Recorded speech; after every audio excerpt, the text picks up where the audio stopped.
Hello friends, good evening. This is Omkar Singh. You are most welcome to my YouTube channel, The OK English. If you visit first, please subscribe the channel. If you like video, please like, share and comments. Friends, यदि आपने अभी तक channel को subscribe नहीं किया तो आपसे निवेदन है चैनल को सब्सक्राइब कर लीजिए और वीडियो आपको अच्छा लगता है और सही लगता है तो कमेंट्स बॉक्स में कमेंट भी ज़रूर मेंशन कीजिए और अपने साथियों को शेयर कीजिए जिससे उनका भी भला हो सके। कर भला होगा भला, नीयत अच्छी है हमारी तो नीति अच्छी, नीति अच्छी, ऑनेस्ट हैं अपने आप में, सिलेक्शन पाएंगे। दूसरों का भला चाहेंगे तो सिलेक्शन हम पाएंगे। ये मत सोचिए कि दूसरे को बताने से नुकसान होगा, कभी नुकसान नहीं हो सकता। जिसको सिलेक्शन मिलना है उसको अवश्य मिलेगा, लेकिन मेहनत करते रहिए। मेहनत का, कठिन परिश्रम का कोई तोड़ नहीं है। कोई सा चैनल आप अपना रहे हैं, कोई चैनल बुरा नहीं होता है, बस किसी का अपना समझाने का तरीका होता है। जहाँ आपको अच्छा लगे वहाँ ज़रूर जाना चाहिए। और फ्री ऑफ कॉस्ट हम वीडियो प्रोवाइड कर रहे हैं जो भी टीजीटी पीजीटी के एस्पायरेंट हैं, इंग्लिश से संबंधित हैं और ज़रूर मेहनत में लगे होंगे, निश्चित रूप से सफल होंगे। घबराने की ज़रूरत नहीं है, पर्याप्त समय है और कुछ समय नहीं है, दोनों चीज़ हम बोल रहे हैं। जो मेहनत कर रहे हैं उनके लिए पर्याप्त समय है, जो मेहनत नहीं कर रहे हैं उनके लिए कोई समय नहीं है। तो TGT PGT English vulnerable question and answer की हमारी सीरीज चल रही है बराबर, जिसका पार्ट 9 डिस्कस करेंगे। इससे पहले हमने 8 पार्ट ऑलरेडी अपलोड कर दिए हैं और इस चैनल पे हमारे बहुत ढेर सारे वीडियोज़ हैं। कभी कभी कुछ हमारे बहन भाई पूछते हैं कि अच्छी बुक्स कौन सी हैं सर, तो बेस्ट बुक्स का इसमें वीडियो पड़ा हुआ है, वो भी आप देख सकते हैं। दूसरा, कई बार पूछा गया है कि कितने घंटे पढ़ें जिससे सिलेक्शन हो जाए, तो इसके बारे में भी कितने घंटे पढ़ें, कितना पढ़ें, क्या पढ़ें, इसके बारे में वीडियो हमने अपलोड कर दिया है। कभी कभी पूछते हैं, क्वेरी आती है कि कितने मार्क्स का पेपर आता है, वो भी हमने अपलोड कर दिया है कि कितने मार्क्स का पेपर आता है, कितना समय होता है और सिलेबस को कैसे डिवाइड करें। ये सब चीज़ें हमने ऑलरेडी अपलोड कर दी है। अगर आपको मौका लगता है आप देख लीजिए। चलिए शुरू करते हैं। वल्नरेबल क्वेश्चंस एंड आंसर्स का पार्ट 9 रिलेटेड टू शेक्सपियर। यदि आपने पहले पार्ट नहीं देखे हैं तो 1, 2, 3 से लेकर के 8 तक पहले देख लीजिए, जिससे अच्छा समझ में आएगा। शेक्सपियर से फ्रेंड्स लगभग 4 से 5 पार्ट मिनिमम और आने हैं, जिसमें लगभग शेक्सपियर पूरा कवर हो जाएगा। बहुत अच्छे क्वेश्चंस हैं, समय आपका व्यर्थ ना हो इसलिए हमने वल्नरेबल क्वेश्चन चुने हैं और जिन्होंने स्टडी किया है आसानी समझने में उन्हें होती रही होगी। वो कोई क्वेरी है कमेंट्स बॉक्स में ज़रूर लिखें। थैंक्स। आइए शुरू करते हैं। First question is here, which one is considered to be the last play of Shakespeare. तो शेक्सपियर का लास्ट प्ले है Henry the eight, Henry the eighth. देखिए फ्रेंड्स, हेनरी 8 लिखा हुआ है, जब हम प्रोनाउंस करेंगे तो हेनरी द एट्थ बोलेंगे, लिखने में हेनरी 8 लिखा जाएगा। कंफ्यूज नहीं होना है, कहेंगे दा कहाँ से आ गया, तो प्रोनाउंस करते समय हमें दा का यूज करना होता है। नेक्स्ट क्वेश्चन है, who said the following lines about Shakespeare, he was the man who of all modern and perhaps ancient poets had the largest and most comprehensive soul. ये किसने लाइन लिखी है शेक्सपियर के बारे में कि सबसे लार्जेस्ट और कम्प्रीहेंसिव सोल है, अब तक के इतने पोइट्स हैं, तो ये जॉन ड्राइडेन के कथन है, इसने शेक्सपियर के बारे में लिखा है। ये क्वेट आते हैं फ्रेंड्स। नेक्स्ट क्वेश्चन है, what was the first name of the playing company King's man, ध्यान रखें King's man, that William Shakespeare partly owned. तो उस कंपनी का नाम है Lord Chamberlain's man. First name पूछा है तो किंग्समैन कंपनी का, जिसका है Lord Chamberman man. Question fourth is here, Henry the fifth was composed in the year.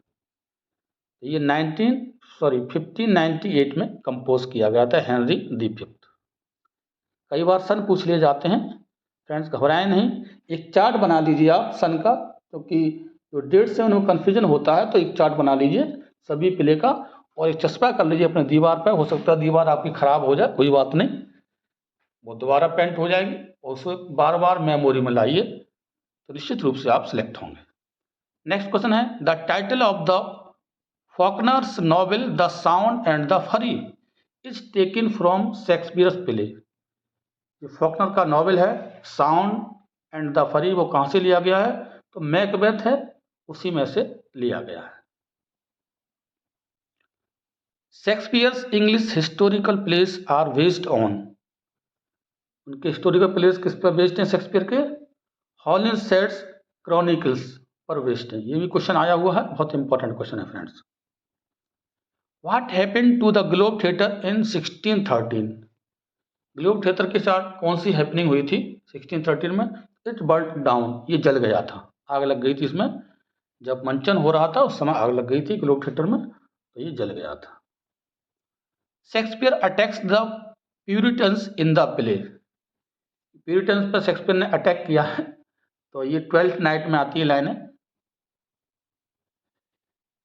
Shakespeare took the plot for his play as you like it from, तो उन्होंने ये plot लिया है, इसकी जो भूमिका है वह Thomas Lodge Rosalind, Thomas Lodge Rosalind से प्लॉट को उन्होंने एज यू लाइक में लिया है।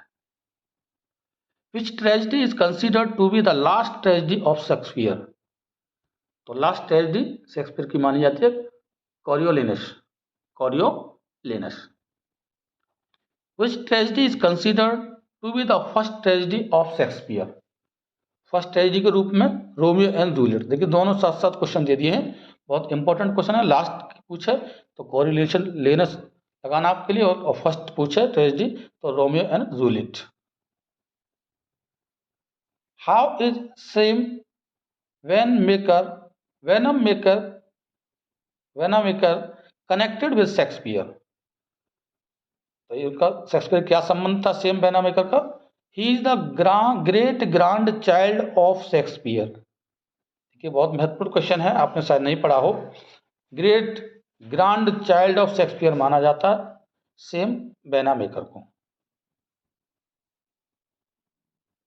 Age can not with her nor custom stay about whom are these lines spoken, ये एंटनी क्लेयोपेट्रा से लाइन ली गई, किसके बारे में कहा गया है? अबाउट हुम, किसके बारे में? तो एक क्लेयोपेट्रा के बारे में कहा गया है। एज कैन नॉट विदर हर, बढ़ती उम्र उसे कुछ नहीं कर सकती, उसे कमजोर नहीं कर सकती, सुंदरता कम नहीं कर सकती, इसी लाइनें दी हैं।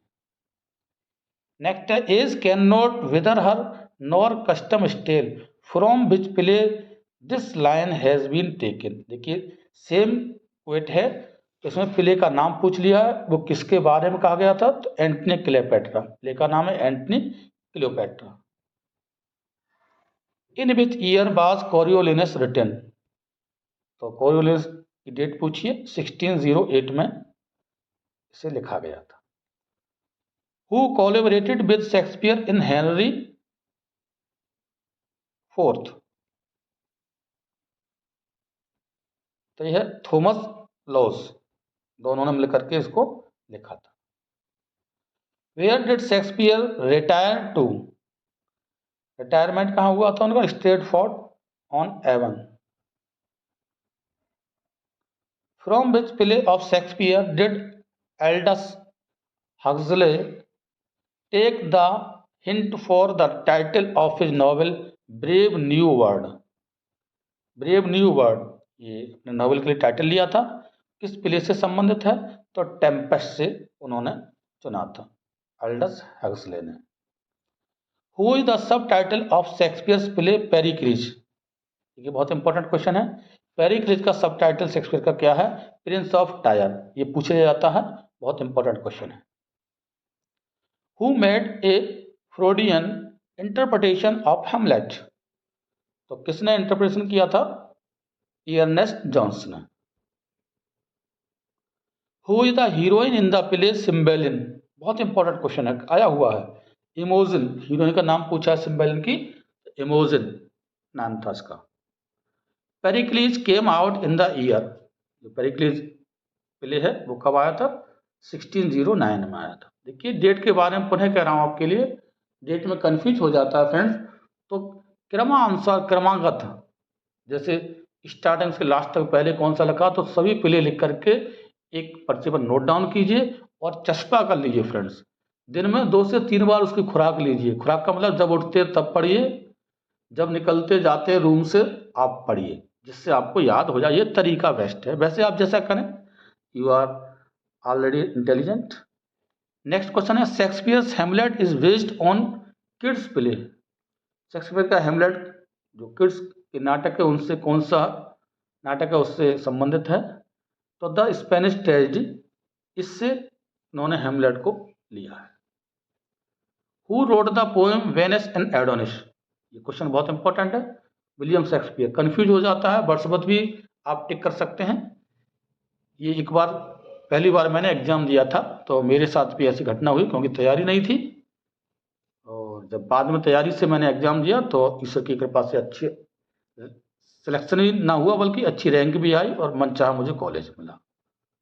आज सेवा कर रहा हूँ। The plot of Venus and Adonis is based on the passage from. उसका प्लॉट पूछा कहाँ से संबंधित है, तो यह है ओविड्स मेटामॉर्फिन्स, ओविड्स मेटामॉर्फोसिस से संबंधित है। Venus and Adonis is written in the stanzas of, तो ये 6 लाइन के स्टेंजा सेस्टेट से कह सकते हैं, उसमें लिखी हुई है पोएम। ये नैरेटिव पोएम है फ्रेंड्स, ये भी ध्यान रखना। तो आज के 26 क्वेश्चन थे फ्रेंड्स। देखते रहिए, बने रहिए, और कमेंट बॉक्स में कमेंट अवश्य लिखें, लाइक करें, शेयर करें, अपने मित्रों की सहायता करें। Thanks for watching this video. मेहनत करते रहिए, आप सिलेक्ट होंगे, हमारी बहुत बहुत शुभकामनाएं। थैंक्स।